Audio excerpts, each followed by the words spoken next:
Hello my dear listener, आप सुन रहे हैं टिनी एफएम जान के साथ। तो चलिए अब हम अपनी कहानी का अगला भाग स्टार्ट करते हैं, जो कि है तेरे इश्क में। अब आगे। कोयल उस लड़की को देखना चाहती थी। आखिर वो अपना चेहरा छिपाए हुए क्यों थी? कोयल उस लड़की की ओर जोर से देखते हुए बोली, तुम जीना नहीं चाहती हो क्या? मैं जानती हूँ, हर कोई अपने हिस्से की ज़िंदगी को जीना चाहता है, चाहे मैं रहूँ या फिर तुम। ज़िंदगी कभी कभी हमें ऐसे मोड़ पर ले आती है जहाँ से सारे रास्ते बंद हो जाते हैं, पर वहीं से एक नया रास्ता भी शुरू हो जाता है। मैं नहीं जानती हूँ कि तुम्हारे साथ क्या हुआ है, लेकिन एक बार मुझ पर विश्वास करके देखो। अगर तुम बेकसूर हो तो मैं तुम्हें कुछ नहीं होने दूंगी। इन सब के पीछे जिनका भी हाथ है, उन्हें कानून सजा दिलाकर रहेगा। बताओ मुझे प्लीज़। वो लड़की मुड़ती है और धीमे कदमों से कोयल के सामने आकर खड़ी हो जाती है। वो जेल की सलाखों को कसकर अपने हाथों से पकड़कर कोयल से बोलती, कोयल की तरफ गौर से देखने लगी। कोयल उस लड़की को देखने लगी। उसकी उम्र लगभग 18 साल होगी। गहरे हरे रंग का कुर्ता सलवार उसने पहना था। हाथों पर, चेहरे पर, उसके पीठ पर चोटों के निशान बने हुए थे। उसके चेहरे पर चोटों के निशान के साथ साथ मायूसी भी भरी हुई थी। आंखों में आंसू थे।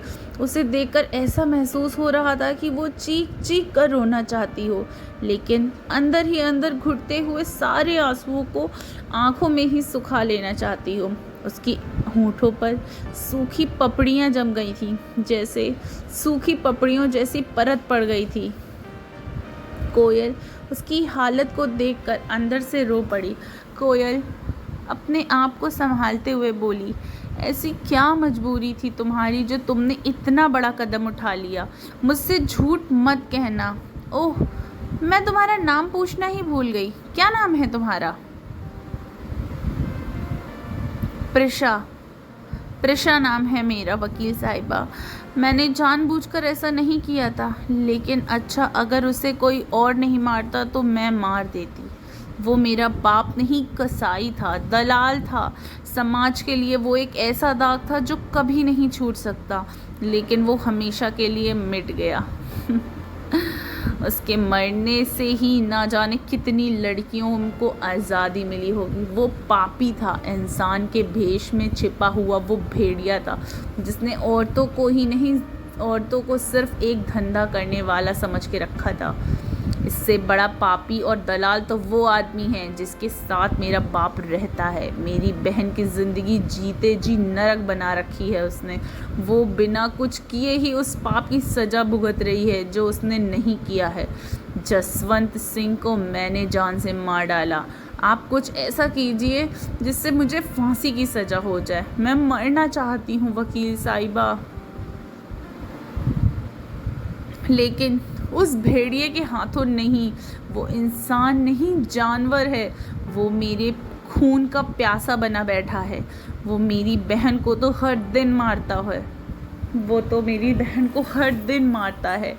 हो सके तो मेरी बहन को उस नरक से निकाल लीजिए और उसे सजा दिलवाइए।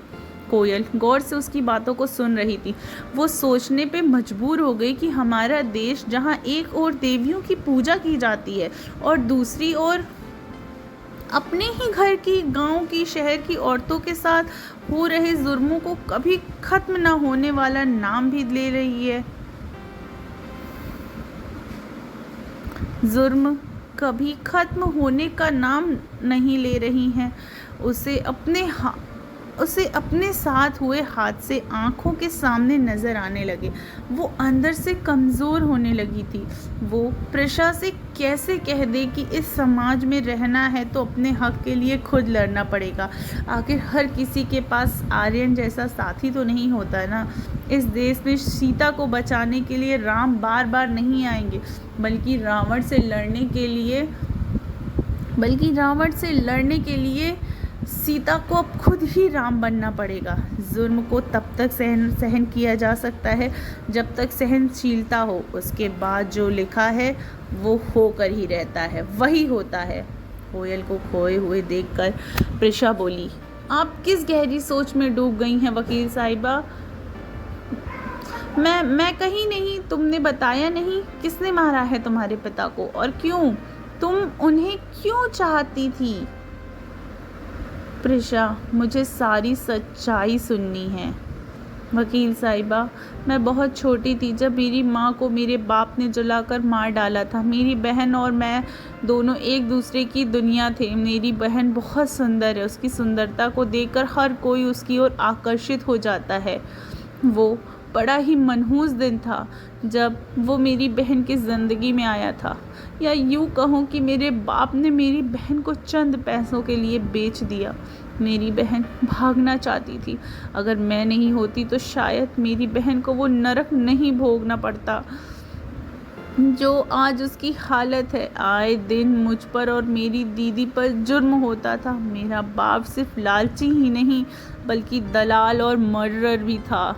लूटपाट, डकैती, अपहरण करना तो आम बात थी उसके लिए।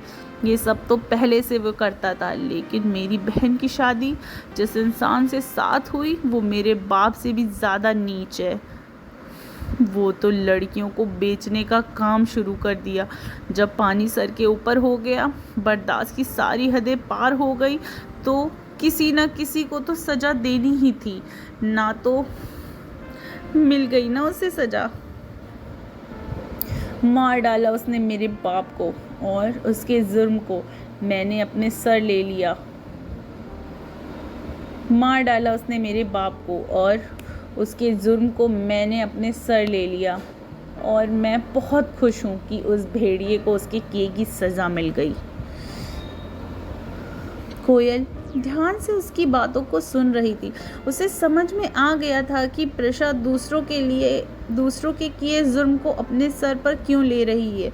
लेकिन अब कोयल ने मन ही मन में ठान लिया था कि अब वो उस इंसान को सज़ा दिलवा कर ही रहेगी जो प्रिशा की आंखों में देखते हुए बोली, मैं तुमसे अब कोर्ट में मिलूंगी प्रिशा, और मुझ पर भरोसा रखो। मैं तुम्हें बेगुनाह साबित करूंगी और साथ ही साथ तुम्हारी बहन को भी इंसाफ दिलाऊंगी। कोयल वहाँ से सीधे जेलर के पास गई और मिस्टर जेटली से बोली, जेटली साहब, मैं तैयार हूँ पूरी तरीके से। मुझे कोई पछतावा नहीं होगा और ना ही किसी से डर से पीछे हटने वाली हूँ मैं। तो फ्रेंड्स, आपको ये कहानी कैसे लगी? अगर ये कहानी अच्छी लगती है तो प्लीज़ आप मेरे चैनल को सब्सक्राइब करिए एंड मेरी ये जो वीडियोस हैं प्लीज़ इसे लाइक करिए। और कहानी के आगे जानने के लिए आप हमारे साथ यूं ही बने रहिए सिर्फ टेनी FM जान के साथ।